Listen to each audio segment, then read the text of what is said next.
Good morning, Admiral. The words landed in the middle of my wedding reception like a stone dropped into still water. Conversation stopped. Forks hovered mid-air. Chairs scraped as people turned. I remember the sound of fabric shifting, dozens of guests twisting in their seats at once, trying to understand who the man in the tailored navy suit was speaking to. He was standing straight, shoulders squared, eyes fixed on me. And then he saluted. For a moment no one moved, not even me. Across the room I saw Harold, my soon-to-be father-in-law, go pale. His confident smile collapsed, his jaw loosening as if someone had cut the strings holding it in place. But that moment didn't begin there. It began long before the wedding, long before Harold's words cut through me in front of everyone I had come to call family. It began with a choice I made years ago to live quietly. I've never been the kind of woman who needed attention. After I retired, I moved to a small coastal town in Virginia just outside Norfolk. It was the kind of place where mornings started with the sound of gulls and ended with neighbors waving from their porches. Nothing fancy, just steady, familiar, and honest. I liked it that way. My house was modest, white siding, a narrow front porch, and a garden I tended myself. I grew tomatoes in the summer-trimmed hedges in the fall, and kept a small American flag by the door, not out of habit but out of respect. Most people in town knew me simply as Evelyn. Not ma'am, not commander, not admiral. Just Evelyn. And that was exactly how I wanted it. I met Richard at a community fundraiser. It was one of those local events where everyone brings a dish and someone inevitably burns the casserole. I had made lemon bars. He had brought store-bought cookies and apologized for them before anyone even tasted one. He was kind in a way that felt rare these days. Not loud, not showy, just present. We talked for nearly an hour that night. About books, about the ocean, about how strange it felt to start over later in life. He told me he'd been widowed for 5 years. I told him I understood loss. Neither of us asked too many questions. That was the beginning. Richard never pressed me about my past. He knew I had worked in government, and that seemed to satisfy him. Maybe it was his generation he understood that some things didn't need to be said out loud. Or maybe he trusted me enough not to ask. Either way, I was grateful. Because the truth was, I didn't want to be known for what I had been. I wanted to be known for who I was. Richard's family, on the other hand, was different. They were respectable people, established, the kind who took pride in their name and made sure others knew it. His father, Harold, had spent decades working in federal contracting. He carried himself like a man who had earned every ounce of his success and expected acknowledgement for it. The first time I met him, he shook my hand firmly and looked me up and down in a way that felt more like an evaluation than a greeting. So he said, "Richard tells me you've had a quiet career." I smiled politely. "I suppose you could say that." He nodded, but there was something behind his eyes. Curiosity maybe, or doubt. I had seen that look before. Over the next few months, as Richard and I grew closer, Harold's tone didn't change. He wasn't openly rude, not at first. But there were comments. Small ones, careful ones. The kind that could be brushed off if you didn't want to make a scene. I imagine retirement must be easier when expectations weren't too high to begin with. You've done well for yourself, considering. Richard's always had a generous heart. I learned to let them pass. At my age, you learn which battles are worth fighting, and which ones aren't. Richard didn't see it. Or maybe he saw pieces of it but didn't understand the full picture. He loved his father, respected him. And Harold wasn't used to being challenged. So I chose peace. When Richard proposed, it was simple. We were sitting on my porch watching the sun settle into the water. He reached into his pocket, pulled out a small box, and said, "I don't want to spend whatever time I have left without you." There was no grand speech. No audience. Just honesty. I said yes. Planning the wedding brought the families together more often. That's when the tension became harder to ignore. Harold began asking more direct questions. "What exactly did you do in government? Was it administrative work policy? And your pension, is it sufficient?" I answered carefully, always respectfully. "I worked in operations. It was a long career. I'm comfortable." But it wasn't enough for him. He wanted specifics. He wanted something he could measure. Something he could place on his internal scale of worth. One afternoon during a planning lunch, he leaned back in his chair and said, You know, Evelyn, a marriage isn't just about companionship. It's about standing, about reputation. I met his gaze calmly. I agree. He nodded satisfied for a moment, then added, I just want to be sure my son isn't settling. The table went quiet. Richard shifted in his seat. Dad. But I placed my hand gently over Richard's. It's all right, I said softly. And it was. Not because his words didn't matter, but because I had spent a lifetime learning that people often reveal more about themselves than they intend. Still, I could feel it building. The unspoken judgment. The assumptions. The quiet dismissal. And I knew sooner or later it would surface. Not in private, but where it would matter most. Looking back now, I realize I had a choice. I could have told them everything. Laid it all out. My career, my rank, my history. I could have ended the questions before they even began. But that wouldn't have changed who they were. And it wouldn't have shown me who they truly were either. So I stayed silent. And I waited. Because respect that depends on titles isn't respect at all. And on the day of my wedding, I would finally see just how far that truth would go. By the week of the wedding, I had learned something I think most people discover eventually. If they live long enough, not every family greets change with warmth, even when they call it happiness. Richard and I were getting married on a Saturday in late May in a small Episcopal church near the waterfront. Nothing extravagant. Fresh flowers, a reception at the local yacht club, and a guest list mostly made up of family old friends and people from the community who had known one or both of us for years. It was the sort of wedding people our age appreciate, elegant, without fuss, warm, without spectacle. That was what I wanted. At my age, a wedding isn't about proving anything. It isn't about a grand entrance or a dramatic display. It's about making a promise with clear eyes and a grateful heart. Richard understood that. He wanted the same thing I did, a peaceful day, a meaningful ceremony, and the comfort of beginning a new chapter without pretending we were 25. But peace, I was beginning to understand, was not something Harold intended to offer me. The trouble with men like him is not that they're loud. Loud men can be dealt with. You know where they stand. You hear them coming. The difficult ones are the polished men, the respectable men, the ones who smile while they diminish you, and then act surprised when you notice. Harold had perfected that style over a lifetime. 3 days before the wedding, Richard and I drove to his parents' house for a small family dinner. His mother, Diane, had made pot roast and green beans, and the dining room looked exactly as it always had. China cabinet, polished table runner, pressed silverware laid out with the care of people raised to believe that proper manners could hold a family together. Diane herself was gentle but quiet in the way some women become after decades of accommodating a stronger personality. She was never unkind to me. In fact, I think she liked me. But liking someone and standing up for them are not always the same thing. Richard's younger sister, Marianne, was there too, along with her husband, Kent. Marianne was pleasant enough, though she carried a kind of social alertness that made her seem always to be measuring the room. Kent was one of those men who spoke very little until he had something sharp to say. Dinner started smoothly. Diane asked about the flowers. Marianne wanted to know whether I had chosen ivory or white for my dress. Richard talked about the seating chart. For nearly 20 minutes the meal felt normal. Then Harold set down his water glass and turned to me. So, Evelyn, he said with that polished tone of his I've been meaning to ask, what was your title exactly? The table quieted. I cut a small piece of roast and answered the same way I had before. I worked in naval operations. That's not really a title, he said.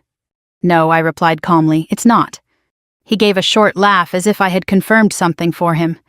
Well, I suppose some jobs are harder to explain than others. Richard looked up. Dad. What Harold said, lifting his hands slightly, I'm making conversation. But he wasn't. We all knew that. I sipped my iced tea and let the moment pass. That was one of the habits service had taught me better than anything else. Silence can be its own form of control. You do not answer every provocation. You do not rise to every baited line. Sometimes you let a person keep talking until they show everyone at the table exactly who they are. Harold turned to Richard. I'm just surprised, that's all. A man ought to know the details before marriage. Richard's face tightened. I know enough. Harold looked at him for a long second. Do you? Diane immediately reached for the breadbasket as if dinner could be rescued by carbohydrates. Who wants another roll? No one answered. I set down my fork and met Harold's eyes. Richard knows what matters. His expression sharpened just slightly. That depends on your definition of matters. There it was again. Not quite an insult. Not quite a question. Just enough poison to settle into the conversation without making a stain anyone else felt obligated to clean up. Marianne cleared her throat. Dad, really? But Harold was in no mood to retreat. I'm only saying, he continued, that marriage is serious, at our age especially. Finances, background stability, these aren't things you gloss over. Richard pushed back from the table a little. We haven't glossed over anything. Harold gave a thin smile. You say that now? I could feel the heat of everyone's discomfort spreading through the room, but inside myself I stayed cool. That had always been my refuge. Calm is not the absence of feeling. It is the decision not to let feeling drive the ship. I've done very well taking care of myself, I said. Harold nodded slowly. I'm sure you believe that. The words hung there. Marianne stared at her plate. Kent reached for his drink and said nothing. Diane looked stricken. Richard was halfway between anger and embarrassment, which is an unhappy place for a grown son to be. And in that moment I understood something important. Harold did not simply disapprove of me. He resented the fact that I would not present myself for inspection. Men like him are comfortable with resumes. They understand pedigree, salary, job titles, family background. Those things help them sort people into categories that make them feel secure. But a woman who remains self-contained, who answers politely without volunteering more than she chooses, unsettles them. She cannot be ranked so easily. That was what bothered him. Not my past. My refusal to place it in his hands. After dinner, while Diane and Marianne cleared the table, I stepped out onto the back patio for air. The evening was mild, the sky washed in that soft, golden light you get just before sunset. Their yard backed up to a stretch of trees, and for a moment all I could hear were birds and the distant hum of traffic. Richard came out a minute later and closed the screen door behind him. I'm sorry, he said. I leaned against the railing. You don't need to apologize for your father's manners. Yes, I do. He rubbed the back of his neck. He's been worse than usual. I looked at him. Has he? Richard let out a tired breath and gave me a sheepish look. No, probably not. I just kept hoping he'd settle down. I smiled, though there was sadness in it. People don't usually become kinder because there's a wedding. He looked away, then back at me. You could tell me, you know. Tell you what. Whatever it is you're not saying. His voice was gentle, not accusing. I've never pushed because I didn't want to pry, but sometimes I feel like there's this whole part of your life standing quietly behind you, and I'm the only one in the room who can't see it. That touched me more deeply than Harold's barbs ever could. I folded my hands in front of me. Richard, there are parts of my life I don't talk about because I spent years living in places where talking too much wasn't wise, and after a while privacy becomes less of a habit and more of a comfort. I know, he said, but I'm not your commanding officer. I'm the man marrying you. There was pain in his voice, and that pained me. So I stepped closer and rested my hand on his arm. And I love you for your heart, not your questions. He covered my hand with his. That's not an answer. No, I said softly, it isn't. We stood there together for a few seconds in the fading light. Then I said the only thing I could say honestly. There are things I will tell you, but I want to do it in my own time. Richard studied my face, then nodded. All right. It was one of the reasons I loved him. He knew how to leave a door open without forcing it wider. Inside, I could hear Diane calling that dessert was ready. We went back in together. Harold was sitting at the head of the table as if nothing had happened, which was his specialty. Men who wound people often prefer to act as though the wound is imaginary. The next day brought more of the same. At the final meeting with the reception coordinator, Harold questioned the guest list, the seating chart, even the choice of music. Every objection of his somehow circled back to me. Do you know these people well enough to invite them? Are you sure your side isn't a little sparse? I suppose second marriages are always harder to organize. He never raised his voice. He didn't need to. His contempt was refined, polished smooth by decades of practice. And still I held my tongue. Not because I was weak, not because I was afraid, but because age teaches you that timing matters. There is a difference between defending yourself and revealing someone else. One is impulse, the other is truth. By Friday night, the evening before the wedding, I was alone in my guest room at Richard's house, laying out the blue silk dress I would wear to the rehearsal dinner. My garment bag for the wedding hung nearby. On the dresser sat a small jewelry box, and inside it, wrapped in tissue, was an item I had not worn in years. I opened the box and looked at it for a long moment. Then I closed it again. Not yet. Outside the room, I could hear low voices, Richard on the phone, Diane moving dishes in the kitchen, Harold talking somewhere down the hall. The house was full of that tense, overmanaged quiet families create when they are trying to force harmony before a major event. I sat down on the edge of the bed and smoothed the dress over my knees. I had spent a lifetime in rooms where pressure could turn a situation dangerous in seconds. Compared to that, a difficult family wedding should have been simple. And yet I felt it deep in my bones. Something was coming. Harold wasn't finished. He had been building toward something all week, testing boundaries, probing for weakness, trying to place me beneath him in whatever invisible hierarchy he carried around in his mind. And tomorrow, with a room full of witnesses and nowhere left for courtesy to hide, I suspected he would finally say exactly what he thought of me. I also suspected he would regret it. I woke before dawn on my wedding day, the way I used to wake before inspections, before briefings, before flights out over uncertain water. Old habits remain in the body long after the uniform is folded away. For a few quiet minutes I lay still and listened to the house settle around me. Pipes clicked faintly in the walls. Somewhere downstairs a floorboard creaked. Outside a gull cried over the water. Virginia mornings near the coast have a softness to them in late May, a gray-blue light that makes everything feel held in suspension, as if the day has not yet decided what it means to become. I remember thinking before my feet even touched the floor that this would be one of those days a person carries forever. Not because of the flowers or photographs, and not because of the cake or music. Those things matter in the moment, but they fade. What lasts is how people reveal themselves when emotion rises and the room is watching. By 8 o'clock, the house was gently alive. Diane moved through the kitchen in her robe, making coffee for everyone and pretending she wasn't nervous. Marianne arrived with garment bags, hairpins, and a voice an octave too bright. Richard had left early for the church with Kent, and I was grateful for that. I needed the morning to gather myself. My dress was simple and elegant ivory silk with long sleeves and a modest neckline. At our age, there is a dignity in not trying to reclaim youth.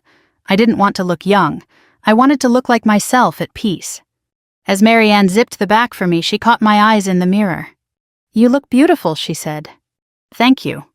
She hesitated, then added quietly, "I'm sorry about Dad." I turned slightly. "That's kind of you." Her face tightened. "He gets fixed on things." "Yes," I said, "I've noticed."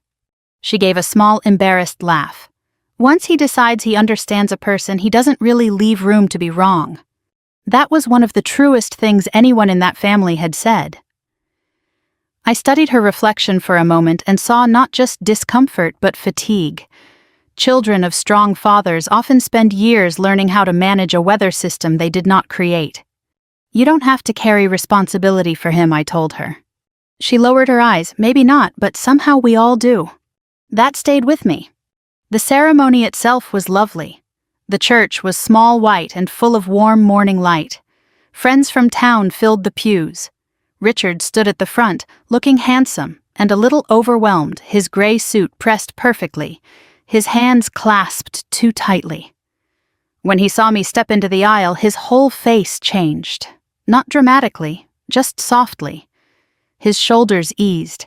His mouth trembled into a smile that held gratitude and disbelief all at once. That expression alone would have been enough to carry me through the day. The minister spoke simply without flourish. Richard's voice caught when he said his vows. Mine remained steady, though I felt more than I showed. I had stood in rooms with secretaries, senators, foreign officers, and battle groups hanging on my words. Yet nothing in my professional life had ever felt as intimate as promising one man before God and family that I would walk beside him for whatever years remained to us. When the minister pronounced us husband and wife, the church rose in applause. Richard kissed me gently. For a few precious moments, everything Harold had said and implied over the past months faded into the background.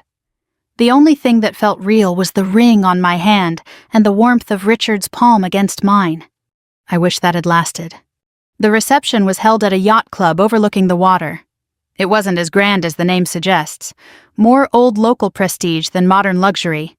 Polished wood floors, white tablecloths, brass fixtures framed regatta photographs on the walls. The kind of place where retirees hold anniversary parties and civic boards gather for fundraisers. Comfortable, tasteful, familiar. By early afternoon, the room was full of laughter, clinking glasses, and the easy hum of conversation. The food was good. A trio played standards in the corner.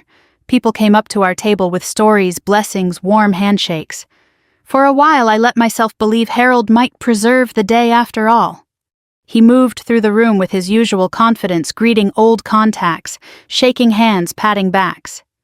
To anyone who didn't know him well, he looked like a proud father hosting a family celebration. That was part of what made men like Harold difficult. They often save their sharpest edges for private moments, or for moments when social pressure protects them. I noticed he'd had more than one drink, though not enough to slur, just enough to loosen whatever restraint he usually wore. When it came time for speeches, Richard stood first. He thanked everyone for coming, thanked Diane for helping with the arrangements, thanked Marianne for stepping in wherever needed. Then he turned to me.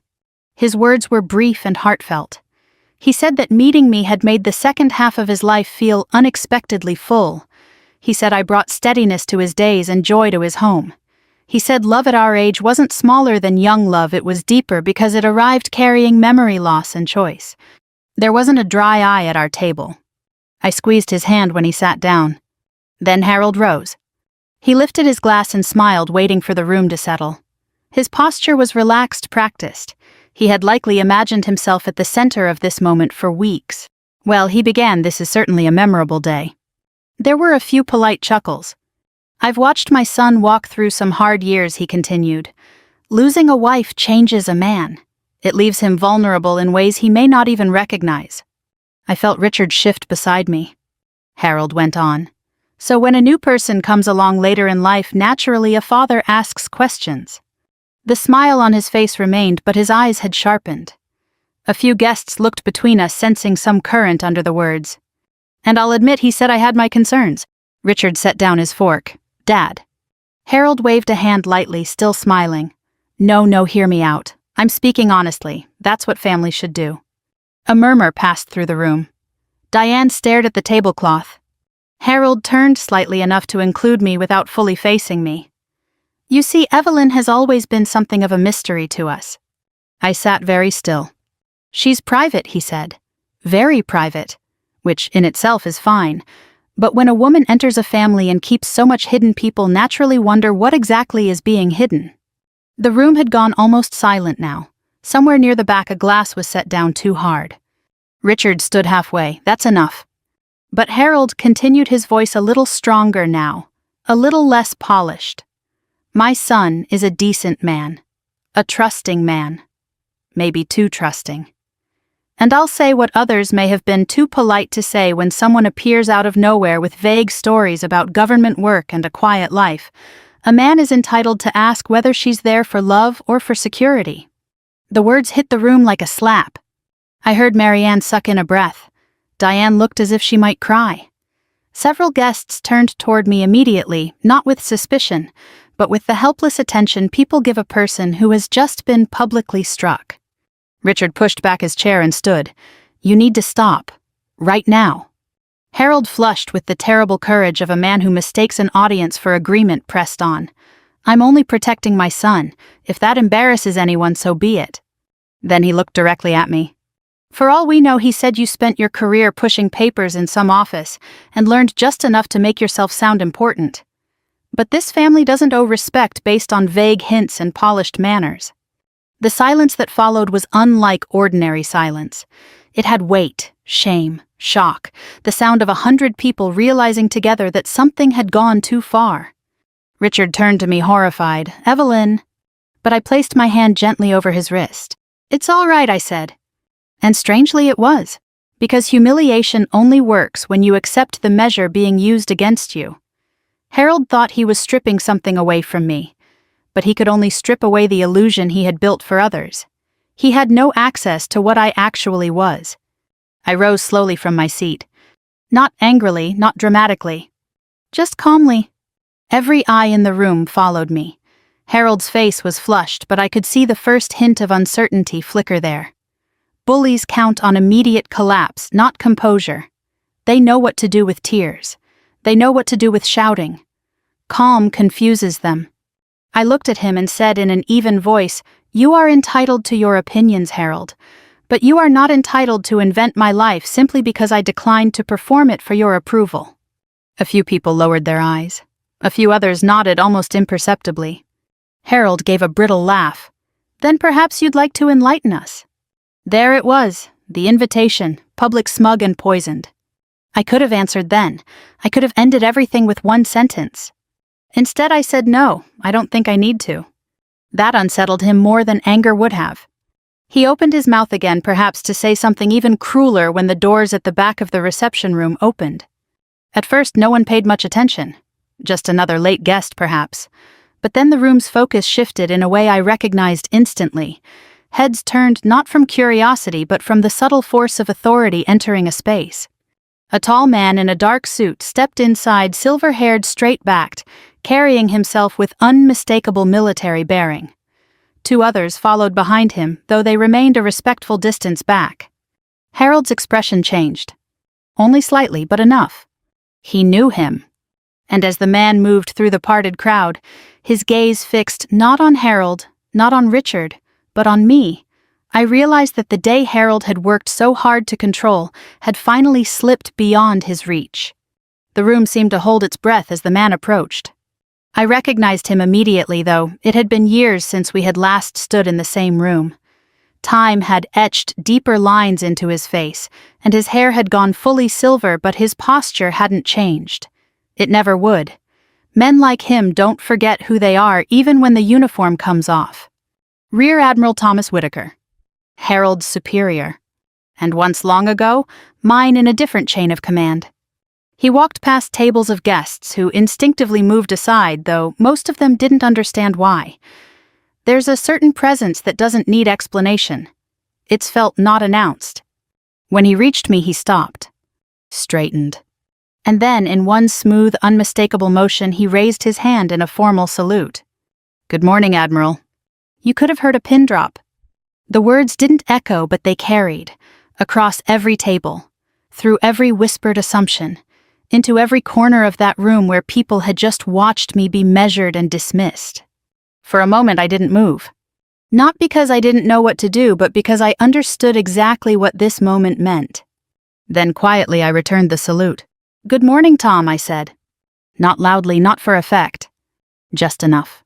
A ripple passed through the room, sharp inhales, chairs, shifting, the soft clatter of someone setting down a glass too quickly. I turned slightly and looked at Harold. His face had drained of color completely now. The confidence, the authority he had worn like a well-tailored jacket all afternoon, it was gone. In its place was something far more honest. Shock. And beneath it, fear. His mouth opened, then closed. No words came out. That more than anything told me he understood. Whitaker lowered his hand and gave me a small, respectful nod. Then, as if remembering where he was, he glanced around the room. "I apologize for arriving unannounced," he said, addressing no one in particular. "I was informed of the event late, but I felt it would be appropriate to attend." His eyes flickered briefly toward Harold. There was no hostility there. Just clarity. Harold swallowed hard. "Admiral, I didn't realize." Whitaker's expression didn't change. "No," he said calmly. "You didn't." That was all. No reprimand, no raised voice. But it landed heavier than anything Harold had said all day. I could feel every eye on me now. Not curious anymore. Not skeptical. Something else. Recognition, perhaps? Or the uneasy awareness that they had just witnessed something shift in a way they couldn't take back. Richard stood beside me, completely still. "Evelyn," he said quietly. I turned to him. There was no accusation in his face, no anger. Only confusion, and something like awe. I reached for his hand. "I was going to tell you," I said softly. "I know," he replied. And I believed him. Whitaker stepped slightly to the side, giving me space but remaining present like a silent anchor in the room. One of the guests, an older gentleman I recognized from town, leaned toward another and whispered not quite quietly enough, "Did he say, Admiral?" The answer came not in words, but in the way the room had already changed. People were sitting straighter now, listening differently. Even those who didn't fully understand military ranks knew enough to recognize the significance. Harold, however, understood exactly. He took a step toward me, then stopped halfway as if unsure whether he had the right to come any closer. "Evelyn," he said, his voice unsteady, I had no idea." I met his eyes. "I know," I said. That was the truth. He hadn't known, but he had assumed. And that had been the real problem all along. Diane rose slowly from her seat, her hand pressed lightly to her chest. "My goodness," she whispered. "All this time." Marianne looked between me and Whitaker, her expression somewhere between disbelief and realization. Kent for once had nothing to say at all. Harold tried again. "If I'd known—" I stopped him gently but firmly. "If you'd known I said, you would have treated me differently." He hesitated. "Yes," he admitted. "And that I said is exactly why I didn't tell you." The room absorbed that. Not just Harold. Everyone. Because what I had said wasn't complicated. But it was undeniable. Whitaker folded his hands behind his back, his posture relaxed but precise. "Admiral Carter," he said, turning slightly toward the room, served with distinction for over 3 decades. She commanded operations most people in this room will never hear about, and made decisions that affected thousands of lives. I felt a flicker of discomfort at that. I had never been one for public praise. "Tom," I said quietly. He inclined his head, just stating facts. Then he added more gently, facts that should have been recognized long before today. Harold flinched. I took a slow breath. This was the moment I realized not the salute, not the revelation, but what came after. This was where things could turn into something bitter. Or something better. I looked around the room. At the guests who had watched in silence. At Diane, who looked ashamed. At Marianne, who looked thoughtful. At Richard, who looked at me like he was seeing me for the first time and yet somehow more clearly than ever. And finally back at Harold. His shoulders had lowered. His certainty was gone. In its place was something I hadn't seen before. Humility. I didn't keep my past a secret to deceive anyone. I said, my voice calm but steady enough to carry. I kept it private because I wanted to live the rest of my life as a person, not as a rank. No one interrupted. I've spent years in rooms where titles mattered, where authority had to be clear, where decisions had consequences that couldn't be undone. I paused. But this, I gestured lightly around the room, this was supposed to be different. My gaze settled on Harold again. This was supposed to be about family. Harold's eyes dropped. I was wrong, he said. The words came out quietly. Not polished. Not practiced. Just real. For a long moment no one spoke. Then Diane moved first. She stepped toward me, her eyes filled with something soft and regretful. "Evelyn," she said, "I'm so sorry. I should have said something." I reached out and touched her hand. "You're saying it now." That seemed to matter to her. Richard finally exhaled a breath he'd been holding far too long. "Well," he said with a faint disbelieving smile, "I guess I should have asked a few more questions." A light ripple of laughter moved through the room, not mocking, not sharp, but relieved. The tension cracked. Just a little. Whitaker stepped back slightly, his role in the moment complete. "I'll leave you to your celebration," he said. I nodded. "Thank you for coming." He gave me one last respectful look. "Always Admiral." Then he turned and walked back through the room, the quiet authority he carried, leaving a different kind of silence behind him. As the doors closed, the weight in the room shifted again. Not gone, but changed. What had been humiliation was now something else. Reckoning. Understanding. And perhaps the beginning of something better. Harold remained where he stood, still processing. Then slowly, almost as if it cost him something, he took another step toward me. This time he didn't stop. And for the first time since I had met him, he looked at me not as someone to evaluate, but as someone he needed to understand. For a while after the doors closed behind Admiral Whitaker, no one seemed quite sure what to do next. The music had stopped at some point I hadn't even noticed when, and the trio in the corner sat quietly with their instruments resting in their laps, waiting for someone to signal that it was all right to begin again. Glasses remained half-raised. Conversations hung unfinished. Moments like that don't resolve all at once. They settle slowly like dust after something has been shaken loose. Richard was still standing beside me, his hand wrapped firmly around mine now, as if he needed to anchor himself to something steady. "You were a Navy Admiral," he said quietly. I nodded, yes.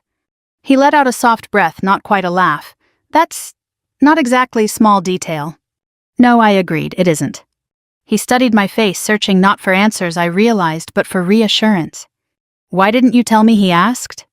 There was no accusation in it, just hurt and curiosity. I turned slightly so we were facing each other fully, even though the room was still watching. "Because I wanted you to see me," I said, "not what I used to be." His brow furrowed. "I do see you." "I know," I said gently, "but I needed to know that first." That seemed to settle something in him. He nodded slowly. "You're right." And then, after a pause, he added, "I just wish I had known what you were carrying." That word stayed with me. Carrying. Because that's what a life like mine becomes eventually. Not a badge, not a title. A weight. Around us the room began to stir again. Not loudly, not abruptly, but carefully. A few guests resumed quiet conversations. Chairs shifted. Someone signaled to the musicians, and soft piano notes began to fill the space again, gentle and unobtrusive. But the atmosphere had changed. People were looking at me differently now. Not just with curiosity. With respect. And in some cases with a kind of distance that hadn't been there before. That more than anything was what I had always tried to avoid. Diane approached again, this time more composed. "Evelyn," she said, "I can't imagine the responsibility you must have carried all those years." I smiled faintly. It wasn't something I carried alone. She nodded, though I wasn't sure she fully understood. Few people outside that world ever do. Marianne stepped forward next. "I feel like I owe you an apology too," she said. "For what?" "For not seeing what was happening. Or maybe seeing it and not saying anything." I considered that. Then I shook my head. "You're not responsible for someone else's behavior." She gave a small, thoughtful nod. I still wish I had said something, she admitted. "That's fair," I said. And it was. Across the room I saw Harold still standing near his chair. He hadn't moved much since the moment everything changed. His glass sat untouched in his hand. He wasn't looking at me now. He was looking down. I had seen that posture before too. Not in men who had been defeated, but in men who had just realized they had been wrong. There's a difference. Defeat closes a man. Understanding opens him. After a few minutes, he finally walked toward us. Not with his usual confidence. Not with that careful, measured authority he carried like a second skin. Just slowly. When he reached us, he didn't speak right away. He set his glass down on the nearest table, cleared his throat, then looked at me directly. "I owe you an apology," he said. The room quieted again, not completely, but enough that those closest could hear. "I spoke out of turn," he continued, "and out of assumption." I held his gaze. "Yes," I said. He didn't flinch. "I judged you based on what I didn't know," he went on. "And instead of asking with respect, I pushed. I made it public when it should have remained private." There was no defensiveness in his voice now. No justification. Just acknowledgement. That matters more than most people realize. "I appreciate you saying that," I told him. He nodded once. Then, after a pause, he added, "If I had known who you were." I shook my head gently. "That's not the point." He stopped. And for the first time, I saw him really listening. "The problem isn't that you didn't know my rank," I said. "The problem is that you believed respect should depend on it." The words were quiet, but they carried. He absorbed that slowly. Then, almost reluctantly, he said, "You're right." That couldn't have been easy for him. Men like Harold build their lives on certainty. Admitting fault isn't just uncomfortable, it's disorienting. I spent my entire career in a system where rank mattered, I continued. It had to. People needed to know who was responsible, who made decisions, who answered for outcomes. He nodded slightly. "But outside of that system," I said, "rank is just a word. It doesn't define who a person is." I let that sit for a moment. "Character does." Harold looked down again. Then back up. And I misjudged yours, he said. Yes, I replied. There was no need to soften it. Truth doesn't require decoration. He exhaled slowly. I won't pretend I can undo what I said, he admitted, but I would like the chance to do better. That more than the apology itself told me something had shifted. Because doing better requires more than regret. It requires change. I studied him for a moment. Then I nodded. That's all anyone can ask. There was a small release in the room after that. Not dramatic, but real. Conversations resumed more naturally. The music picked up a little. Someone laughed at something across the room, and it didn't feel out of place anymore.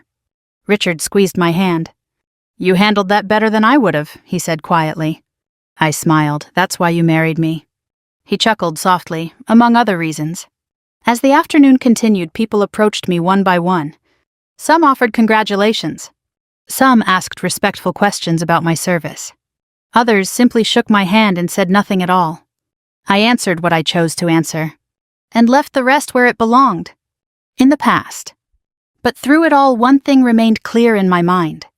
Respect that arrives only after revelation is not the same as respect that exists from the beginning. And yet sometimes it's the only kind people are capable of at first. What matters is whether they learn to offer it without conditions. As I looked around the room at Richard, at Diane, at Marianne, and even at Harold, now speaking more quietly than I had ever seen him, I realized something I hadn't expected.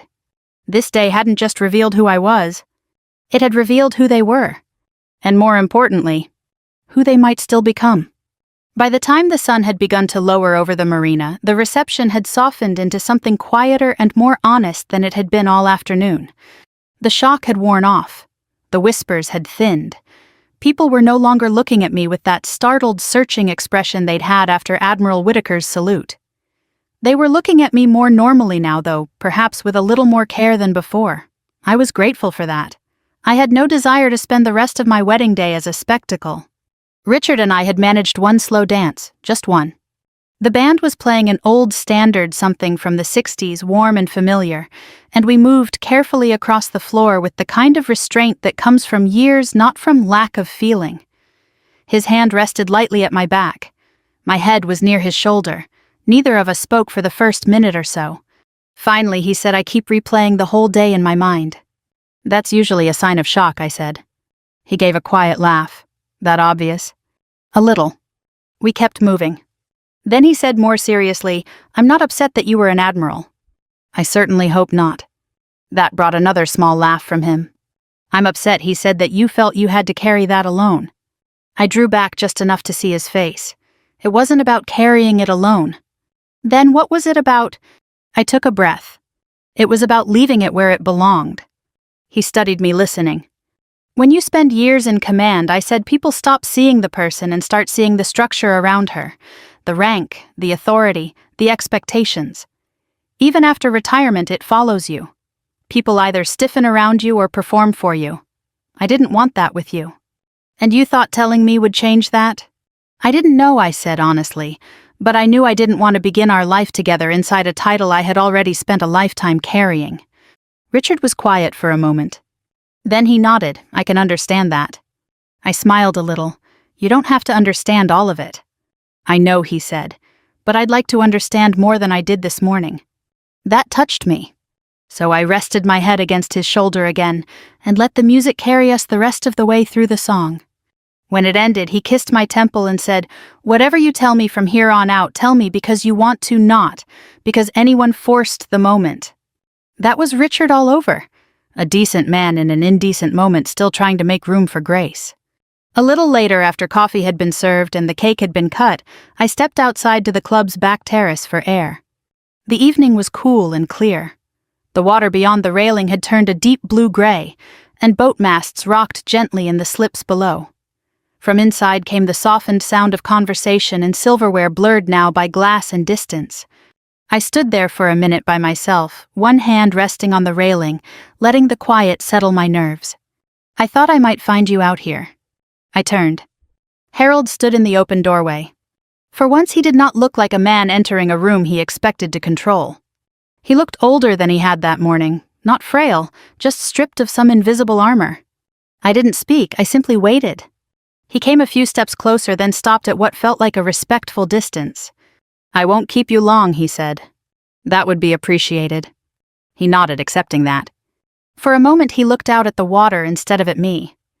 "I've spent most of my life believing I could read people quickly," he said. "It served me well in business." Or so I told myself. I folded my hands loosely in front of me, and today, he gave a humorless little smile. Today I found out there's a difference between reading people and sorting them. That was better than I expected from him. He turned to me, then his expression plain, unguarded. "I was cruel to you." "Yes," I said. "I embarrassed my son." "Yes." "I embarrassed myself." I let that sit for a beat. Also, yes. For the first time all day, something almost like humility passed between us without resistance. It didn't fix anything, but it cleared the air. He slipped one hand into his pocket and exhaled slowly. "I've been trying to understand why I reacted to you the way I did." "Have you?" "I think so." He looked down briefly, then back at me. "You made me feel irrelevant." That surprised me, not because it was impossible, but because he admitted it. I said nothing, and he went on. "Richard listens to you in a way he stopped listening to me years ago, not out of disrespect, just because he trusts you. And the less you explained yourself, the more I felt shut out. I told myself I was protecting him, but the truth is, I didn't like not being the one with authority. There it was. Not class anxiety, not suspicion, not even disapproval at the core of it. Fear. The ordinary fear of a man aging out of the role he had built his identity around. I had seen versions of that fear before in officers facing retirement and politicians, after elections in men who mistake usefulness for control, and then don't know who they are without it. "It's a hard thing," I said quietly, "to realize the people you love no longer need your permission to build their lives." He nodded, harder than I expected. The honesty in that softened me more than the apology itself had. Harold looked toward the water again. "My father was the same sort of man," he said. "Maybe harder. In his house, respect meant obedience. You didn't question him. You didn't withhold information. You certainly didn't let him feel small. And now I asked..." He gave a tired smile. "Now I suppose I handed that legacy right down the line without thinking about it." I leaned back lightly against the railing. "That's how it usually happens." He looked at me, then genuinely curious. "Why didn't you destroy me in there?" It was such a blunt question that I almost smiled. "I'm sorry." "You could have," he said. "The moment Whitaker saluted you, you could have humiliated me in front of everyone, given a speech, told them exactly who I was, exactly what I'd done. I think they already saw." He winced because he knew it was true. "But that's not an answer," he said. "No," I replied, "it isn't." I looked past him for a moment through the window where I could see Richard inside speaking quietly with Diane. Then I looked back at Harold. "Revenge is satisfying for about 5 minutes," I said. "After that, you still have to live with yourself." He frowned slightly, listening. "I learned a long time ago that correction and humiliation are not the same thing. One teaches, the other only spreads damage." The wind shifted lightly across the terrace. Somewhere below us, halyards tapped softly against a mast. Harold's eyes lowered. "I don't know if I've done much teaching in my life." "Not today," I said. A corner of his mouth twitched despite himself. "Fair enough." We stood there in silence for a moment. Then he said more quietly, "I was wrong about you. But worse than that, I was wrong in front of people I love. My wife, my daughter, my son." He swallowed. "I don't want that to be the last lesson they take from me." That mattered. Because by then I understood what this conversation really was. Not an attempt to erase his shame, not even a plea for forgiveness. It was the first time perhaps in years that Harold was speaking without performing. "You can't undo today," I said, "but you can decide what kind of man you'll be tomorrow." He nodded once firmly. Then after a pause he said, "I'd like the chance to earn your trust. Not because of your rank, because of what you showed me today." That was the closest thing to wisdom I had heard from him. I considered him carefully. Trust at my age is not handed out because someone asks politely, but neither is it withheld forever if change is real. "You can start," I said, "by speaking to Richard honestly, not as a father giving instruction, as a man admitting fault." "I can do that." And to Diane, I added, she's been smoothing over your sharp edges for years. His face shifted. A little shame, a little recognition. Yes, he said, you're right. I usually am. That actually drew a short laugh out of him. Not much, but enough to sound human. He straightened then, not stiffly, but with intention. For what it's worth, Evelyn, your restraint today said more about your character than any title ever could. I met his eyes. That, I said, is the first truly respectful thing you've said to me. He accepted that without protest. Then he gave me a small nod and stepped back toward the doorway. Before he went inside, he turned once more. I am glad my son married you. There was no polish in it. No strategy. Just truth. And because of that, I believed him. After he left, I remained on the terrace for another minute listening to the water and the muffled warmth of the reception behind me. I thought about the strange shape the day had taken, how humiliation had turned into revelation, and revelation into something quieter and harder to earn. Not victory. Not exactly. Something better. Perspective. When I went back inside, Richard looked up immediately and crossed the room to me. You all right? He asked. I am now, I said. He glanced toward the hall where Harold had disappeared a moment earlier. Did he come out here? Yes. And I slipped my hand into his. And I think I said your father may finally be ready to grow up. Richard stared at me for half a second, then laughed, really laughed for the first time all day. And that, more than the salute, more than the shocked silence, more than Harold's apology, felt like the first clear sign that the worst of the day was behind us. By the time the evening began to wind down, the reception had transformed into something I hadn't expected when the day began. It was quieter. Warmer. More honest. The kind of gathering where people leaned in closer when they spoke, where laughter came easier, and where whatever had been shaken loose earlier in the day had settled into something more grounded. The band played softer now. The sky outside had darkened into a deep navy, the kind that reflects faintly off the water like memory rather than light. Guests were beginning to say their goodbyes, lingering hugs, slow handshakes, promises to call to visit, to stay in touch. At our age, you learn that goodbyes are never casual. They carry weight. Richard and I stood near the entrance thanking people as they left. You gave us quite a story to remember, one of the older gentlemen said to me with a small smile. I wasn't aiming for that, I replied. He chuckled. The best stories never are. Another woman squeezed my hand gently. You handled yourself with such grace. Thank you, I said. But I knew grace had not been something I woke up with that morning. It had been built over years through discipline, restraint, and the understanding that not every battle deserves to be fought in the moment it appears. Sometimes the most powerful response is patience. Diane approached us once the last of the guests had drifted out. She looked tired but lighter than she had earlier. I don't think I've ever experienced a day quite like this, she said. I hope that's not a complaint, I replied gently. She smiled. No, I think it's a lesson. She turned to Richard, touching his arm briefly, then looked back at me. I've spent many years keeping peace in this family, she said. Sometimes that meant staying quiet when I shouldn't have. I listened. That changes today, she added. There was a quiet strength in her voice I hadn't heard before. And I believed her. A few minutes later, Harold joined us. Not at the head of the room. Not with an audience. Just beside us. He cleared his throat lightly. Most of the staff is beginning to clean up, he said. I've already spoken to the manager about the final arrangements. It was such an ordinary statement that for a moment I almost smiled. Because it wasn't about control. It was about contribution. A small shift, but a real one. Then he turned to Richard. I owe you something as well, he said. Richard looked at him carefully. You do? Harold nodded. I spoke today as if your judgment didn't matter, as if I still had the right to decide what was best for your life. Richard crossed his arms, not defensively but thoughtfully. I know you meant to protect me, he said. Yes, Harold replied, but protection isn't the same as respect. That was a good line. Not perfect, but honest. I should have trusted you, Harold continued, and I should have respected the woman you chose without requiring her to prove herself to me. Richard was quiet for a moment. Then he said that would have made today a lot easier. Harold gave a small, rueful nod. Yes, it would have. The three of us stood there together in a kind of stillness that felt New. Not tense. Not fragile. Just unfamiliar. Like a room that had been rearranged after many years and was still settling into its new shape. Finally, Harold looked at me.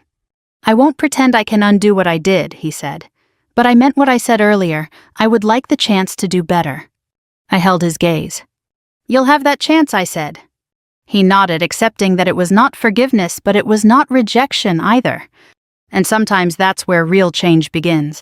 Later that night, after everything had been cleared and the staff had gone, Richard and I returned to my house by the water. It was quiet again. The kind of quiet I had always loved. He loosened his tie and sat down at the kitchen table, exhaling deeply. "Well," he said, "that wasn't the wedding I expected." "No," I agreed, "it wasn't." He looked at me, a small smile forming. "But I think it might have been the one we needed." I leaned against the counter, considering that.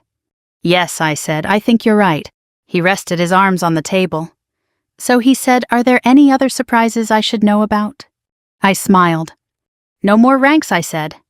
"That's a relief," he replied. Then more gently, "But I'd still like to hear about your life, when you're ready." I walked over and sat across from him. "I am ready," I said. And for the first time since we met, I began to tell him. Not everything. Not all at once. But enough. About the years of service. About the decisions. About the people I had led and the ones I had lost. He listened without interruption. Without judgment. Without trying to place it into some category he could control. Just listening.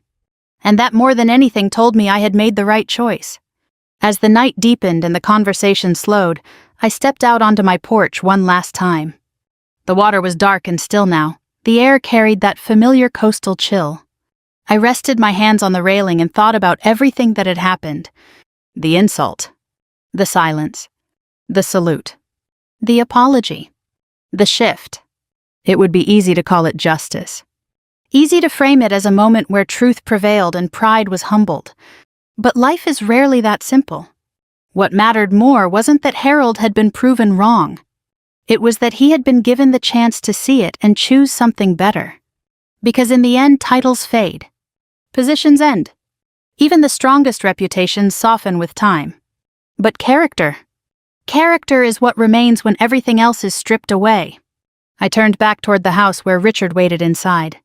A new chapter. Not perfect, but real. And if there's anything worth carrying forward from a day like that, it's this. Treat people with respect before you know their story. Not after. Because by the time you discover who they are, it may already be too late to show them who you are. If this story meant something to you, if it reminded you of a moment in your own life where patience mattered more than pride, or where understanding came later than it should have, then take a moment to reflect on it. Share it with someone who might need that reminder. And if you'd like to hear more stories like this, stories about life dignity and the quiet strength we carry, consider subscribing and staying with us. Because sometimes the most powerful lessons are the ones we don't see coming.